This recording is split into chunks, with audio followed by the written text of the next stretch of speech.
मेरे साथ वो शख्स मौजूद हैं जो बचपन से हिंदू और हिंदुत्व की बात करते रहे।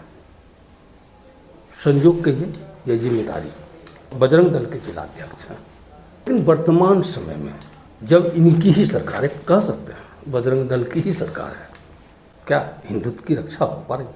अगर हो पा रही है तो बिहार के किशनगंज में जो हुआ उसको किस नजरिए से नितिन कुमार चुन्नू जी देखते हैं, मैं जानना हिंदू समाज को अपने अधिकारों की रक्षा के लिए स्वयं आगे आना पड़ेगा। कोई भी सरकार, चूँकि सरकार को हम वोट देते हैं लेकिन वो राजनीतिक जो मसले हैं उसमें उलझ जाते हैं और हमारी कोई सरकार नहीं होती। चूँकि हिंदू समाज के हित में जो सरकारें काम करती है उसको हम लोग समर्थन देने का प्रयास करते हैं।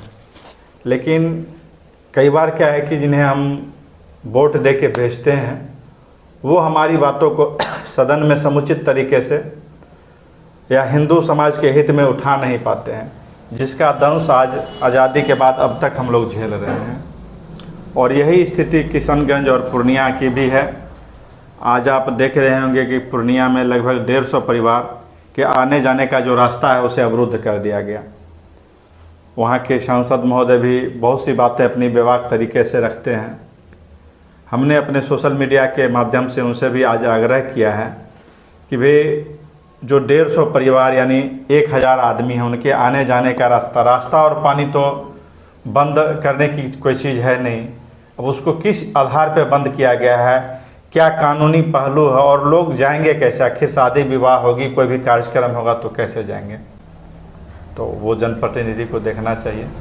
आप कह रहे हैं कि हिंदू समाज जिनको मतलब हिंदुत्व की रक्षा के लिए मतलब ऊपर भेजती है समाज, वो अपनी जिम्मेदारी नहीं निभा पाते हैं। और अगर नहीं निभा पाते हैं तो ये मतलब कह सकते हैं कि कथनी और करने में अंतर है। सरकार की वर्तमान समय की जो सरकार है उसके कथनी और करनी में अंतर है।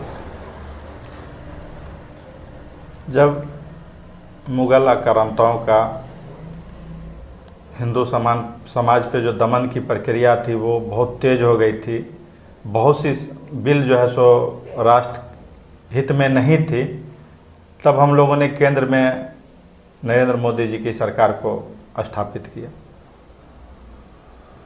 हिंदू समाज के बहुत से कार्य पूर्ण भी हुए, जिसमें एक हिंदू समाज का एक बहुत बड़ा आंदोलन था राम मंदिर का। आप सभी मीडियाकर्मी बंधुओं के माध्यम से हम लोग भी टीवी पर और फिर कार्यक्रम में भी शामिल होकर हमने देखा, वो हिंदू समाज की ऐतिहासिक सफलता थी। लेकिन हमने पहले भी कहा कि जो हिंदू समाज है इसको अपने अधिकार की लड़ाई के लिए स्वयं आगे आना होगा। ऊपर की बातों को छोड़ दीजिए, आप खगड़िया में पैदा लिए जी, खगड़िया के बेटा जी, आप हिंदुत्व की अगर रक्षा कर पा रहे हैं तो अघोरी स्थान के पास जो नाथ समाज के लोगों ने मुक्तिधाम के लिए जगह चिन्हित किया था, मिट्टी जांच भी की गई, उसके बाद भी रुपयों के लोभ में आस्था के साथ खिलवाड़ किया गया। मुझे लगता है कि वो जो अघोरी स्थान है जहाँ पर चिन्हित स्थल है वहाँ से कम 1000 मीटर तो होना चाहिए, 1000 मीटर दूर है। तो जब आप हिंदू और हिंदुत्व की बात कर रहे हैं और फिर हिंदू के आस्था के साथ लोग खिलवाड़ कर रहे हैं, तो इस पर आप लोग क्या कर रहे हैं? जो प्रशासनिक पदाधिकारी हैं, जब जगह चिन्हित होती है तो वो लोग कुछ धन के लालच में आके और रूट को डाइवर्ट करते हैं। दूसरी बात क्या है कि जो सनातन से जुड़े हुए लोग हैं उन लोग का मंतव्य नहीं लिया जाए, या किसी भी धर्म का कोई काम हो रहा है तो उस धर्म से जो जुड़े हुए लोग हैं उनके साथ एक पीस कमेटी की बैठक होनी चाहिए। उनकी बातों को और जो सनातन हमारा क्या कह रहा है, नाथ संप्रदाय क्या कह रहे हैं, क्या हम लोग की अपने पूजा पाठ की पद्धति है, इस बातों को पदाधिकारी को समझना चाहिए। ठीक है, वो पदाधिकारी हैं, IAS IPS की तैयारी करके आए हैं, लेकिन जो हमारी धार्मिक व्यवस्था है उसको वो कितना समझ पा रहे हैं और उस पर कितना अमल कर पा रहे हैं। तो निश्चित रूप से ये प्रशासनिक पदाधिकारियों की चूक है। बिना समुचित जानकारी के, जो धार्मिक जानकारी है उसके बगैर कोई भी कार्य करते हैं तो उसमें कुछ न कुछ त्रुटि या ज़्यादा त्रुटि भी रह जाती है।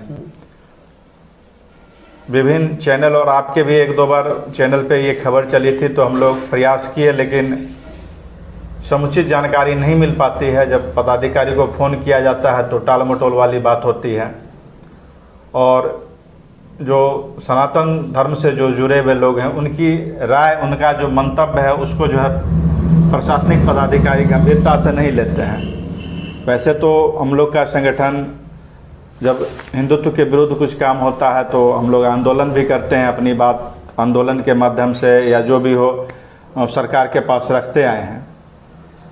इसमें भी हम लोग फिर से पहल करेंगे सरकार के पदाधिकारियों से कि जो मुक्तिधाम का नाथ संप्रदाय का जो है और जो हमारी सनातनी मान्यता है, चूँकि वो बाढ़ग्रस्त इलाका है, तो उसको हम लोग को ये भी देखना होगा कि जब बरसात का पानी, बाढ़ का पानी बढ़ जाएगा तो फिर दाह संस्कार कैसे होगा। पदाधिकारियों को इन बातों को भी देखना चाहिए। इधर के कुछ दिन पूर्व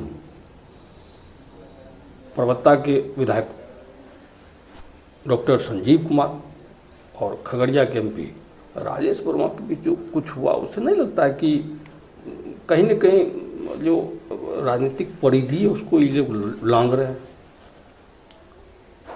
लोकतंत्र की खूबसूरती है, हमारे जो जनता है वो जनप्रतिनिधियों को विकास कार्यों के लिए अपना मत देती है, और निश्चित रूप से अगर हमारे जनप्रतिनिधि आपस में जब टकराव की स्थिति होती है तो उससे हमारे क्षेत्र की छवि राष्ट्रीय स्तर पर भी धूमिल होती है।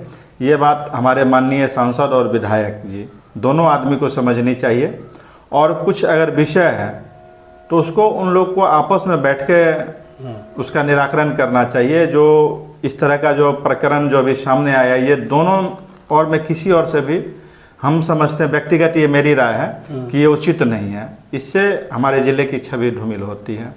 अच्छा, आप खगड़िया के बेटा हैं, आपको मतलब इधर के दिनों में जब आप समाज के लिए बहुत कुछ कर रहे हैं तो ये नहीं लगता कि कोई बाहरी शक्ति है जो खगड़िया पर हावी है?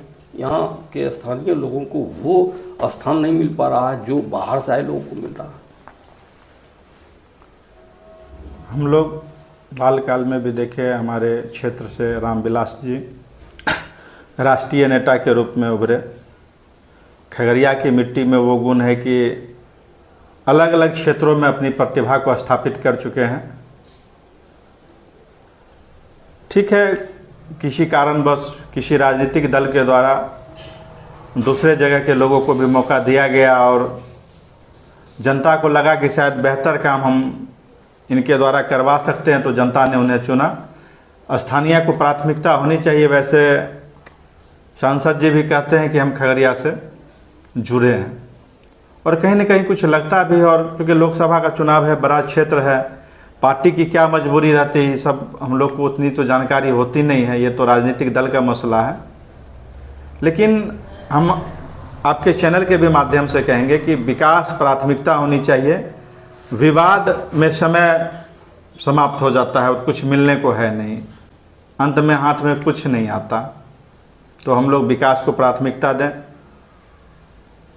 वर्तमान समय की जो राजनीतिक स्थिति परिस्थिति है और जो अब हिंदुत्व की बात कर रहे हैं, दोनों को अगर मिला लें तो ये कह सकते हैं कि हिंदू और हिंदुत्व की रक्षा वास्तविक तौर पर बीजेपी नहीं कर पा रही, क्योंकि जो किशनगंज में घटना घटी, त्वरित कार्रवाई के तौर पर अभी तक क्या हुआ, बता सकते हैं क्या?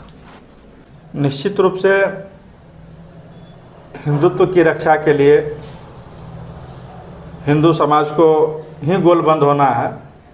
अभी शिवरात्रि में भी, और आप किशनगंज की भी जो घटना बता रहे हैं, तो हर बार हम देखें कि सरकार कहीं न कहीं उदासीन रहती है और समाज के लोग सक्रियता से अपनी बात को नहीं रख पाते। चूँकि क्या है कि प्रशासनिक पदाधिकारी क्या करते हैं कि केस का भय दिखाते हैं। अगर आप अपनी बात को, सच्चाई को रखते हैं तो कुछ लोग केस के डर से अपनी बात को रख नहीं पाते हैं, और बिहार में इस तरह की घटनाएं ज़्यादा हो रही हैं। देखिए, भ्रष्टाचार तो अमूमन सभी जगह है, लेकिन खगड़िया में भ्रष्टाचार की गंगा बह रही है, और अगर कोई पत्रकार सच लिखता है साक्ष्य के साथ तो उस पर मुकदमा कर दिया जाता है, मतलब उसके चैनल पर।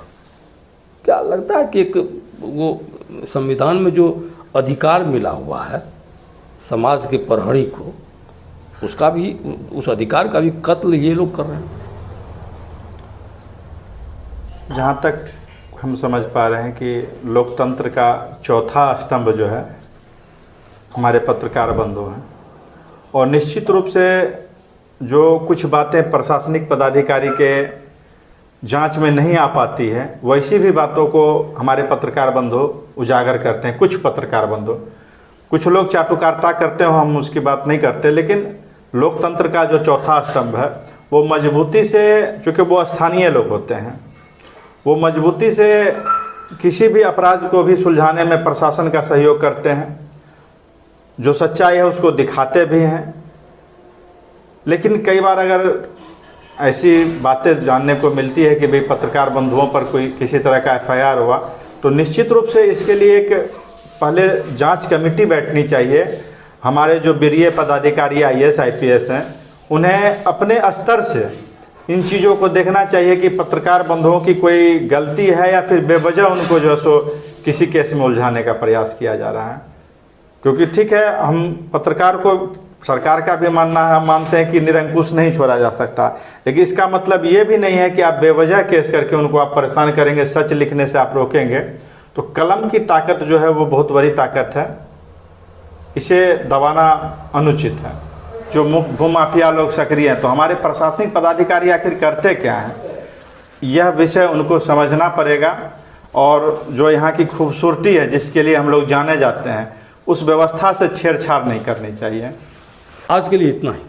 लेकिन ये वो नितिन कुमार चुन्नू हैं जो ज़मीन से जुड़े हुए हैं और ज़मीनी स्तर पर दिख रही स्थिति को भी आपके सामने ला सकते हैं।